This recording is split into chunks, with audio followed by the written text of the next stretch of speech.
So hello guys, welcome to my another blog channel. তো guys, তোমরা সবাই কেমন আছো? আশা করি তোমরা সবাই ভালো আছো, আমিও ভালো আছি। তো আজকে হচ্ছে একটা বার্থডে ব্লগ নিয়ে চলে এসেছি গাইজ। তো দেখতেই পাচ্ছ, আর এদিকে দুটো কেক এনেছিলাম, এই একটা কেক কাটলাম আর একটা কেক হচ্ছে পরে কেটেছে। তো ওটা রেখে দিয়েছিলাম কেননা এই যে এই কেকটা সবাই মিলে খাবে আর ওই কেকটা থাকবে, আমরা বাড়িতে মিলে বাবা মা দাদা বোনরা মিলে খাবো, বাড়ির লোকরা খাবো। আর এইটা হচ্ছে পাড়ার লোকদের দিয়েছে। তো এই একটাতেই হয়ে গেছে সবার।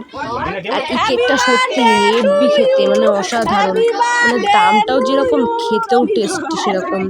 তো আর যে বাজিটার নাম বেশ ভুলে গেছি, ওটাই ধরাতেই পাচ্ছিলাম না। তারপর সেই কাঠি দিয়েছিলাম, কাঠি দিয়ে কুড়ে কুড়ে তারপর হচ্ছে আগুন জ্বললো, ওইটা লাস্টে। তো দেখো যে সবাই কেক খাওয়াই হচ্ছিল, তো কেক খাইয়ে দিচ্ছে সত্যি। আর চেরিটা সত্যি গাইজ একদম অখাদ্য ছিল, জানো না, কেউ খায়নি চেরিগুলো, কেউ খায়নি, সব ফেলে দিয়েছে। আমি তাও নিয়েছিলাম, ভালো না।